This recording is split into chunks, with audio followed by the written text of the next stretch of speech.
जय श्री श्याम। आज मैं बाबा के चमत्कार सीरीज में बाबा के एक और चमत्कार को लेकर उपस्थित हुई हूँ।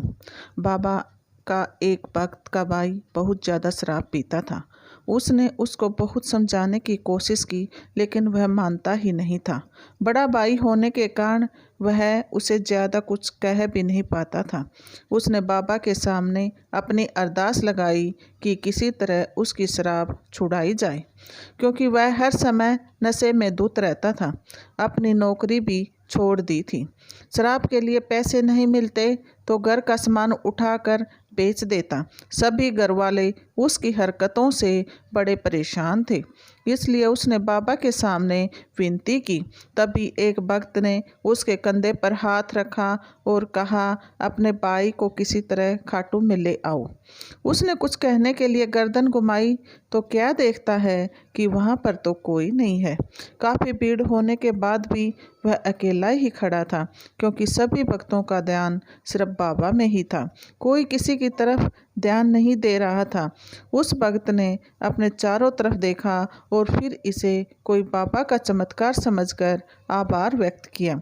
घर आने के बाद उसने यह बात अपने परिवार के अन्य सदस्यों को भी बताई। सभी ने यही कहा कि यह बाबा का कोई संकेत है, और सभी उसको खाटू ले जाने के लिए तैयार करने लगे, लेकिन वह मानता ही नहीं था। यह घटना जून 2016 की है। एक दिन परिवार वालों ने रात को प्रोग्राम बनाया और उसे सोते हुए को करीब 3 बजे गाड़ी में ज़बरदस्ती डाल दिया। वह गाड़ी में भी अपनी शराब की बोतल लेकर बैठा और इतनी सुबह सुबह पीने लगा। वह दिल्ली से रेवाड़ी तक शराब पीता गया। रेवाड़ी से थोड़ी पहले उसकी बोतल ख़त्म हो गई, इसलिए वह शराब की मांग करने लगा। तब उस भक्त ने कहा, भैया हम हाईवे पर हैं, जैसे ही हाईवे से नीचे उतरेंगे आपको 4 बोतल शराब दिलवा दूंगा। ऐसे बातें करते करते वे खाटू के पास पहुंच गए। जब मंदिर लगभग 3-4 किलोमीटर दूर था तो अचानक ज़ोर ज़ोर से रोने लगा, लेकिन उस भक्त को कोई फर्क नहीं पड़ा, क्योंकि शराब का सेवन करने के बाद वह अक्सर ऐसी हरकतें करता रहता था। लेकिन उसके साथ उसका जो दोस्त था वह भी बाबा का भक्त था। उसकी इन हरकतों को देखकर बड़ा हैरान हो गया। उसने पूछा, भैया आपको क्या हुआ? इस पर उस शराबी ने कहा, मेरा कोई पिटाई कर रहा है और साथ में यह भी कह रहा है कि अगर फिर शराब पी तो और भी ज़्यादा पिटाई हो गई।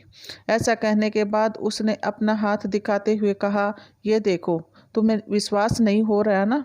उसके हाथ पर डंडों के मारने के निशान थे।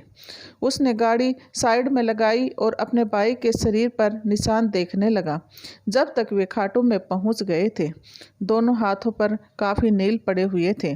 उन निशानों को देखकर यही विश्वास नहीं कर पा रहे थे।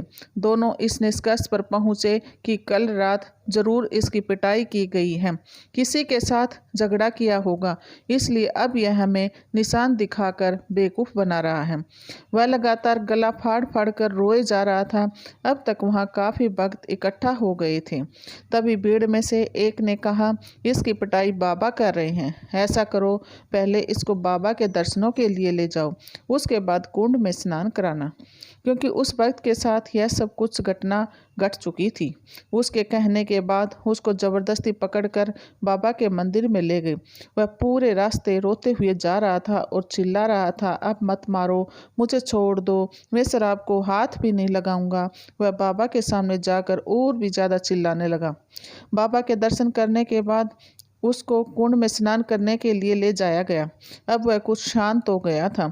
उसे ज़बरदस्ती पकड़कर कुंड में डाला गया। जैसे ही स्नान करने के बाद वह बाहर निकला तो उसके सारे निशान गायब थे। उसके शरीर में बिल्कुल भी दर्द नहीं था। यह देखकर सभी बड़े हैरान थे। जिसने भी उसको देखा, कोई भी अपनी आंखों पर विश्वास नहीं कर पा रहा था।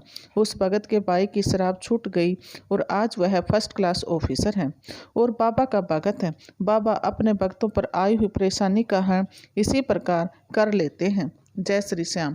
अगर बाबा की जीवनी के बारे में जानना है तो मेरे द्वारा लिखी हुई पुस्तक कलयुग के राजा बाबा श्याम पढ़ सकते हो, जिसका Amazon affiliate link description box में दिया गया है। अगर आपकी कोई इच्छा पूरी नहीं हो रही है तो सच्चे दिल से इस पुस्तक का पाठ कीजिए। आपकी मनोकामना मेरे बाबा अवश्य पूरी करेंगे। अगर किसी को बाबा से जुड़े सवाल पूछने हैं तो मुझे कमेंट अवश्य कीजिए। जय श्री श्याम।